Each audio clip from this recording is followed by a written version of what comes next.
दोस्तों, एक राजा ने अपनी एक लौटी बेटी राजकुमारी की शादी एक कुत्ता से कर दी।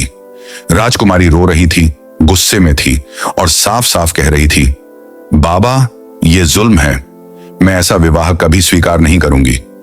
लेकिन राजा फिर भी पत्थर की तरह खड़ा रहा। पूरा महल दंग रह गया। किसी को समझ नहीं आया कि एक पिता ऐसा कदम कैसे उठा सकता है। क्या यह कोई श्राप था? क्या राजा की जान किसी ने पकड़ ली थी? या फिर उस छोटे से कुत्ते में ऐसा कौन सा राज छुपा था जिसने एक पूरे राजवंश की तकदीर बदल दी? सच्चाई सुनकर आपके होश उड़ जाएंगे, इसलिए वीडियो को आखिर तक जरूर देखना। एक वक्त की बात है, एक छोटे से गांव में अमर सिंह नाम का एक सीधा साधा किसान रहता था। वह अपनी छोटी सी कुटिया में बड़ी सादगी और मेहनत से जिंदगी गुजार रहा था, मगर उसके घर की दीवारों में एक गहरा सन्नाटा हमेशा पसरा रहता। वह अकेला था और उसे इस बात की कमी हमेशा चुभती रहती कि उसका दिल बांटने वाला, उसे अपना कहने वाला कोई नहीं था। वह रोज ऊपर वाले से फरियाद करता, हे ईश्वर, मेरे जीवन को पूरा कर दे, मुझे भी किसी के पालन पोषण का सुख दे। एक शाम अमर सिंह खेतों से थका हारा लौटा। वह अपने साथ जलाने के लिए जलावन की लकड़ियों का एक भारी गट्ठर लाया था, जिसे उसने घर के बाहर दीवार के सहारे रख दिया। फिर वह कपड़े बदल कर आया और अपनी सादी सुकून भरी रोटी खाई। खाना खत्म हुआ तो वह अपने भविष्य के बारे में सोचते सोचते गहरी उदासी में डूब गया। काश, उसने मन ही मन सोचा, काश कोई नन्हा प्राणी मेरे घर की रौनक बन जाए। तभी लकड़ियों के उसी गट्ठर के बीच से एक छोटा नन्हा पिल्ला, पपी, सरकता हुआ बाहर आया। वह इतना प्यारा और मासूम लग रहा था कि अमर सिंह उसकी भोली हरकतें देखकर एक पल के लिए अपनी उदासी भूल गया, मगर अगले ही पल उसका दिल भारी हो गया। पशुओं के भी बच्चे होते हैं, उसने लंबी सांस लेते हुए कहा, मगर मेरे नसीब में तो किसी का साथ ही नहीं। उसकी बात अभी पूरी भी ना हुई थी कि वही नन्हा पिल्ला दौड़ता हुआ उसकी ओर बढ़ा। और चमत्कार तो तब हुआ जब उसने साफ इंसानी आवाज में कहा, मत उदास हो मेरे मालिक, अगर खुदा ने आपको औलाद नहीं दी तो मुझे अपना बेटा बना लो। मैं आपका सबसे आज्ञाकारी साथी बनकर रहूंगा और वफादारी में कभी कोई कमी नहीं छोड़ूंगा। आप बस मुझे दुलार देना, मैं आपके अकेलेपन का बदला खुशी से जरूर दूंगा। यह सुनकर अमर सिंह दंग रह गया। कैसे एक छोटा सा जानवर इंसानों की तरह बात कर रहा था। वह पिल्ला डरते डरते किसान के करीब आया और उसकी लुंगी से सटकर बैठ गया। अमर सिंह के दिल में स्नेह उमड़ पड़ा। वह नरमी से बोला, अगर तू सच में मेरा बेटा बनना चाहता है तो मैं तुझे खुशी खुशी अपना लूंगा। मैं तेरी वैसे ही परवरिश करूंगा जैसे एक पिता अपने बच्चे की करता है। उसने पिल्ले को प्यार से उठाया, उसे साफ पानी से नहलाया, मुलायम कपड़े से पोंछा और उसके लिए एक छोटा सा नरम बिस्तर तैयार किया। उस रात उसने पिल्ले को प्यार से अपने पास सुला दिया। दिन बीतने लगे। अमर सिंह हर रोज उसे अच्छे बर्तन में बेहतरीन खाना और दूध देता। उसकी देखभाल ऐसे करता जैसे कोई पिता अपने इकलौते प्यारे बेटे की करता है, मोहब्बत, फिक्र और दुआओं के साथ। समय तेजी से गुजरता गया। पिल्ला अब एक तगड़ा, रोबदार कुत्ता बन गया था। एक दिन वह कुत्ता अपने पिता अमर सिंह के पास आया और आदर से बोला, पिताजी, अब मैं जवान हो गया हूं, मैं शादी करना चाहता हूं। किसान मुस्कुराया और बोला, यह तो बहुत अच्छा ख्याल है मेरे बच्चे। मैं जंगल में जाकर तुम्हारे जैसी एक साथी ढूंढ लूंगा जो तुम्हारी उम्र और कद काठी की हो। कुत्ते ने तुरंत सिर हिलाया, नहीं पिताजी, मैं किसी कुत्ते से शादी नहीं करना चाहता। मैं तो सुल्तान की हसीन बेटी राजकुमारी शाहाना से शादी करना चाहता हूं। अमर सिंह घबरा गया। राजकुमारी? सुल्तान की बेटी? पर कुत्ते का फैसला दृढ़ था। उसने कहा, आप राजधानी जाइए और सुल्तान से कहें कि उनका अनाथाश्रम का बेटा उनकी राजकुमारी से निकाह करना चाहता है। अमर सिंह दिल का भला और मासूम था। उसने अपने बेटे का हुक्म माना और राजधानी की राह पकड़ ली। वह राजधानी पहुंचा और सुल्तान के आलीशान महल में जाकर मुलाकात की अनुमति मांगी। यह मामला उसका अपना नहीं बल्कि उसके बेटे का था। जब सुल्तान से मिलने की इजाजत मिली और किसान उनके सामने पहुंचा तो उसने अदब से झुककर कहा, मेरे महान सुल्तान, मेरे घर में एक वफादार कुत्ता रहता है जिसे मैंने बचपन से अपनी औलाद की तरह पाला है। वह इंसानों की तरह बोलता और सोचता भी है और अब वह आपकी बेटी राजकुमारी शाहाना से शादी करना चाहता है। सुल्तान, जो इन दिनों गंभीर बीमारी से परेशान थे, किसान की बात सुनकर जोर से हंसे। उनका चेहरा दर्द से पीला पड़ चुका था और दांतों के भयानक दर्द ने उनकी रातों की नींद और दिन का चैन छीन लिया था। उनके शरीर पर फोड़े और घाव थे। उन्होंने ठिठोली भरे अंदाज में कहा, जाओ, अपने घर वापस जाओ और उस कुत्ते से कह देना कि अगर वह मेरी इस लाइलाज बीमारी को ठीक कर सकता है और मेरे दांतों के दर्द को जड़ से मिटा सकता है तो मैं अपनी बेटी की शादी उससे कर दूंगा। किसान सिर झुकाकर बाहर निकल गया। सुल्तान ने दर्द से कराहते हुए सोचा, यह असंभव है। अगर दुनिया के बेहतरीन हकीम और वैद्य मेरी बीमारी ठीक नहीं कर सके तो एक कुत्ता क्या करेगा। घर पहुंचते ही अमर सिंह ने कुत्ते को सारी बात बताई। कुत्ते ने सुकून भरी आवाज में कहा, पिताजी घबराइए मत, ये मेरी जादुई छड़ी लीजिए। आप कल सुबह फौरन सुल्तान के पास जाइए और उनसे कहिए कि मैं अभी उनकी बीमारी ठीक कर सकता हूं। यह छड़ी उस इलाज में सहायक होगी। किसान ने कहा, बेटा मैं तुम्हारी आज्ञा का पालन करूंगा। भोर होते ही किसान सुल्तान के महल की ओर निकला। वह सुल्तान के सामने पहुंचा और अदब से बोला, हुजूर, मेरा बेटा वह कुत्ता आपकी बीमारी अभी ठीक कर सकता है। सुल्तान ने बेचैनी से उसे देखा, फिर थकान भरी आवाज में बोले, ठीक है, अगर वह सचमुच मेरी बीमारी ठीक कर सकता है तो उसे अभी यहीं ले आओ। किसान तुरंत वापस भागा और कुत्ते को लेकर आया। कुत्ता महल में पहुंचा और अदब से सुल्तान के पास बैठ गया। उसने किसान से कहा, पिताजी यह जादुई छड़ी पानी के एक बर्तन में डाल दीजिए और सुल्तान से कहिए कि वह इस पानी को पी लें और इससे अपने घावों को धोएं। जैसे ही सुल्तान ने वह चमत्कारी जल पिया और उससे अपने शरीर को धोया, एक अजीब सा सुकून उनके अंदर फैल गया। उनके दांतों का दर्द तुरंत गायब हो गया। उनके चेहरे की रंगत लौटने लगी और शरीर के फोड़े और घाव पल भर में ऐसे गायब हो गए जैसे कभी थे ही नहीं। सुल्तान ने अपने आप को छुआ, अपनी उंगलियां अपने चेहरे पर फेरी। वह पूरी तरह स्वस्थ हो चुके थे। सुल्तान हैरान रह गए। उन्होंने कुत्ते को गौर से देखा और खुद से बुदबुदाए, यह कोई मामूली कुत्ता नहीं, यह तो किसी फरिश्ते जैसा है। कुत्ते ने अमर सिंह से कहा, पिताजी सुल्तान से कहिए कि मैंने उनकी पहली शर्त पूरी कर दी, अब वह अपना वादा निभाए। किसान सुल्तान के पास पहुंचा।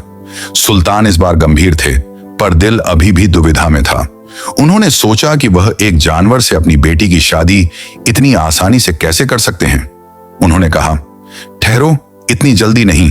अगर वह कुत्ता सच में मेरी बेटी से शादी करना चाहता है तो उसे एक और असंभव कार्य करना होगा। उसे मेरे महल के बाग के सारे फलों को चमचमाते सोने में बदल देना होगा। जब तक यह पूरा न हो जाए निकाह की बात मत करना। किसान डरा हुआ घर लौटा।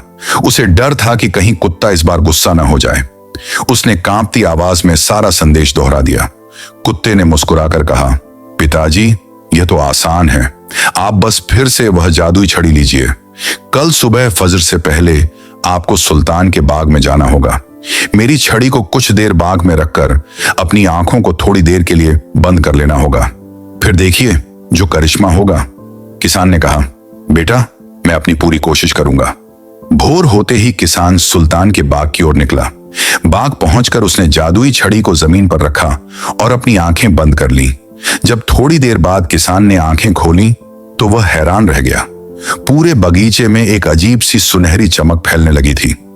उसने देखा पेड़, उनकी टहनियां, पत्ते, फूल और फल सब के सब खनकते हुए सोने में बदल रहे थे। किसान की सांसें थम गईं। वह हैरानी में कभी पेड़ों को देखता, कभी अपने हाथ में ली हुई जादुई छड़ी को। फिर वह दौड़ पड़ा अपने चमत्कारी बेटे को यह चमत्कार सुनाने के लिए। उधर सुल्तान जब टहलते हुए अपने बाग की तरफ आए तो उनकी नजर सोने जैसे चमकते पेड़ों पर पड़ी। उन्होंने देखा पूरा बगीचा असल सोने का बन चुका है। उन्होंने पेड़ों को 2 बार फिर 3 बार छुआ ताकि यकीन हो जाए कि यह ख्वाब नहीं, हकीकत है। वह अचंभित रह गए और खुद से बुदबुदाए, इस कुत्ते में जरूर कोई दैवीय शक्ति है। कुत्ते ने अमर सिंह से कहा, पिताजी सुल्तान से कहिए कि मैंने उनकी दूसरी शर्त भी पूरी कर दी, अब वह अपना वादा निभाए। किसान सुल्तान के पास पहुंचा। सुल्तान इस बार पूरी तरह सहमत थे। उन्होंने कहा, मैं तुम्हारी उस अजीब सी गुजारिश को मंजूर करता हूं। मैं अपनी बेटी की शादी तुम्हारे उस कुत्ते से करने को तैयार हूं, मगर एक मुश्किल अभी भी बाकी है। मेरी बेटी की रजामंदी भी जरूरी है। सुल्तान ने राजकुमारी शहाना को बुलवाया। वह आई तो सुल्तान ने नरमी और दर्द भरी आवाज में कहा, मेरी प्यारी, मेरी अनमोल बेटी, तुम्हारे पिता ने 2 असंभव वादे कर दिए हैं और वह पूरे भी हो गए हैं। वादा तो वादा होता है, मैं उसे तोड़ नहीं सकता। मुझे यकीन है कि तुम अपने पिता का मान रखोगी, क्योंकि मैं किसी भी हालत में अपना वचन नहीं तोड़ सकता। राजकुमारी ने सिर झुकाकर कहा, पिताजी, मैं आपकी अमानत हूं। आपका हुक्म मेरे लिए जान से भी प्यारा है। चाहे मेरी जान चली जाए, मैं वह करूंगी जो आप कहें। बस फरमाइए, मुझे क्या करना है? सुल्तान ने भारी दिल से कहा, मैं चाहता हूं कि तुम उस कुत्ते से शादी करो। राजकुमारी ने एक लम्हे के लिए आंखें बंद की, फिर सिर झुका दिया। उसने अपने पिता के फैसले को स्वीकार किया, बिना जाने कि वह एक इंसान नहीं बल्कि सचमुच के कुत्ते से शादी करने जा रही है। सुल्तान ने तुरंत किसान को हुक्म दिया कि वह कुत्ते को महल में लेकर आए, ताकि राजकुमारी अपने होने वाले शौहर को देख सके। कुछ देर बाद पूरे शहर में हलचल मच गई। 4 बड़े बड़े हाथियों द्वारा खींची जा रही सोने की चमचमाती गाड़ी आ रही थी। उसके अंदर बैठा था वही रोबदार विशाल कुत्ता। लोग उसे देखते ही दहशत में भागे जा रहे थे और उसके पास अमर सिंह बैठा था। जब यह सोने की गाड़ी महल के दरवाजे पर पहुंची तो पहरेदार, नौकर सभी के चेहरों पर डर की सफेदी फैल गई। कोई पास आने की हिम्मत नहीं जुटा पाया। कुछ ही देर बाद वह कुत्ता राजकुमारी के कमरे में पहुंचा। उसने दस्तक दी और अंदर जाने की इजाजत मांगी। अंदर दाखिल होते ही उसे एक हैरान कर देने वाला मंजर दिखा। राजकुमारी एकदम शांत खड़ी थी, न डर न घबराहट, बल्कि अदब से उसे झुककर सलाम कर रही थी। कुत्ता उसकी हिम्मत, उसके सुकून और उसके वादे की पाबंदी देखकर दंग रह गया। वह सोच भी नहीं सकता था कि इतनी खूबसूरत राजकुमारी उसके लिए इतनी बड़ी कुर्बानी दे देगी। उसने धीमी आवाज में पूछा, क्या तुम मुझसे शादी करने के लिए तैयार हो, मेरी हसीन राजकुमारी? हाँ, मैं तैयार हूं। बस ये कहना था कि अचानक एक तेज चमक कमरे में फैल गई और देखते ही देखते वह भद्दा रोबदार कुत्ता गायब हो गया। उसकी जगह खड़ा था एक खूबसूरत जवान, जिसके चेहरे पर मर्दानगी, बहादुरी और शराफत की चमक थी। कमरे के एक कोने में सिर्फ कुत्ते की उतरी हुई खाल पड़ी थी। सुल्तान और सुल्ताना जो खिड़की से झांक रहे थे, ये सब देखकर हैरान रह गए। राजकुमारी के साथ अब कोई कुत्ता नहीं बल्कि एक बहादुर, सुंदर जवान खड़ा था। उन्हें उसी पल समझ आ गया, ये मामूली घटना नहीं, इसमें एक गहरा राज छुपा है। जब सुल्तान और सुल्ताना ने देखा कि उनकी बेटी बिल्कुल महफूज है, तो उनके दिल में राहत की लहर दौड़ गई। उन्होंने कमरे का दरवाजा खटखटाया और इजाजत लेकर अंदर दाखिल हुए। राजकुमारी को सीने से लगाया, उसकी पेशानी चूमी और उसके नए मंगेतर अब इंसानी शक्ल में लौटे राजकुमार को ढेरों दुआएं दी। राजकुमार ने अदब से बैठकर उन्हें अपनी पूरी कहानी सुनाई। कैसे एक चालाक डायन ने उसे धोखे से कुत्ते में बदल दिया था। हालांकि वह असल में एक बहादुर राजकुमार और एक महान सुल्तान का बेटा था। कमरा खुशी से भर गया था, मगर यह खुशी ज्यादा देर टिक न सकी। सुल्ताना की नजर कमरे के कोने में कुत्ते की उतरी हुई खाल पर गई। उन्होंने उसे उठाया और दृढ़ आवाज में कहा, अब तुम कभी कुत्ता नहीं बनोगे। इतना कहकर उन्होंने वह खाल जलती आग में फेंक दी। राजकुमार का चेहरा दर्द से मुरझा गया। उसने कांपती आवाज में कहा, आप नहीं जानती कि आपने क्या कर दिया, कितना बड़ा खतरा अपने ऊपर ले लिया। जैसे ही वह खाल जलने लगी, एक भयानक बदलाव हुआ। बेचारा राजकुमार अचानक एक उदास सफेद तोता बन गया। उसके पंख बर्फ जैसे सफेद थे और उसकी आंखों में गहरी मायूसी। वह घबराकर उड़ने लगा और बंद शीशे वाली खिड़की की ओर गया। एक तेज टक्कर से उसने शीशा तोड़ दिया। उसके पंख जख्मी हो गए और वह आसमान की ओर उड़ता चला गया। सुल्तान, सुल्ताना और राजकुमारी स्तब्ध खड़े थे। राजकुमारी चीखती हुई खिड़की तक पहुंची। वह तब तक उस घायल तोते को देखती रही जब तक वह फज्जाओं में गुम नहीं हो गया।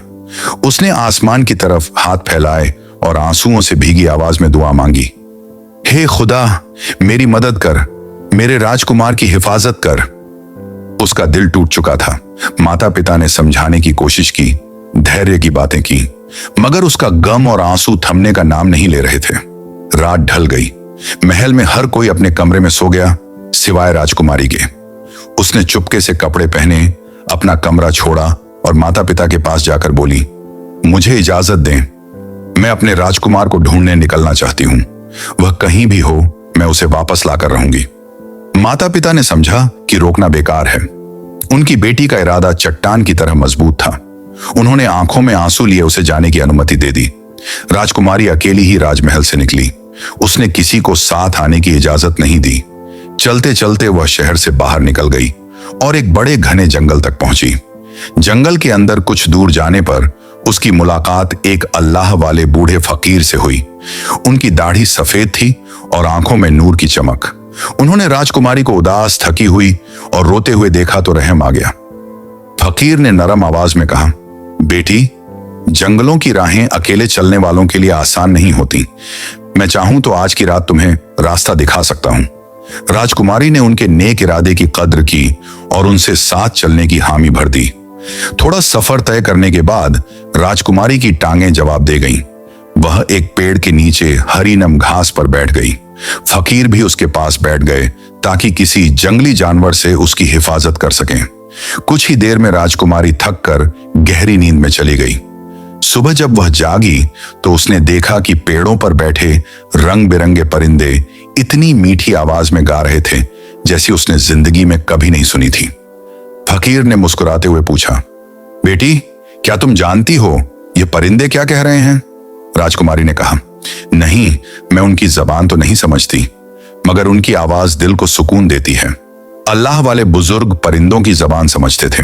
वह धीरे धीरे मुस्कुराकर राजकुमारी की तरफ मुड़े और नरम आवाज में समझाने लगे कि यह परिंदे अपने मीठे तरानों में क्या राज बयान कर रहे हैं। उन्होंने कहा, यह परिंदे एक ऐसे राजकुमार की कहानी सुना रहे हैं जिसे एक चालाक डायन ने जादू से कुत्ते की सूरत में कैद कर दिया था।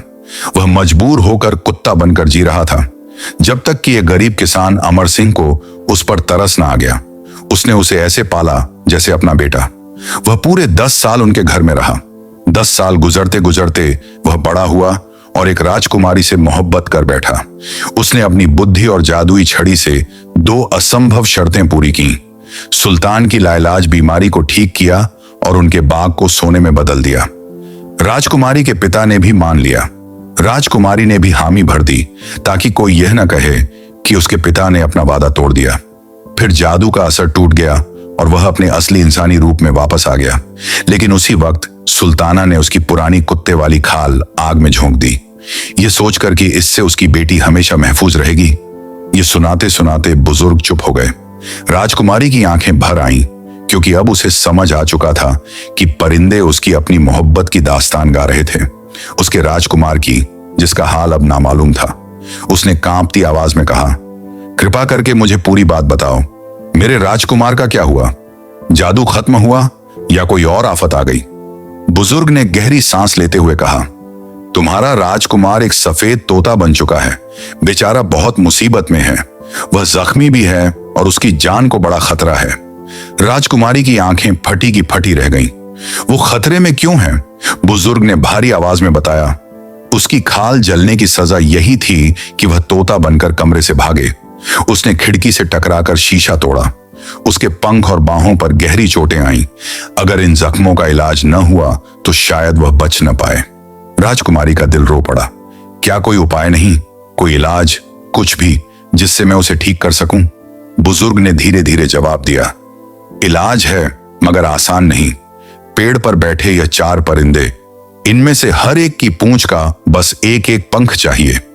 उन्हीं पंखों में वह बरकत है, वह दवा है जिससे तुम्हारा राजकुमार फिर से ठीक हो सकता है, अगर अल्लाह ने चाहा।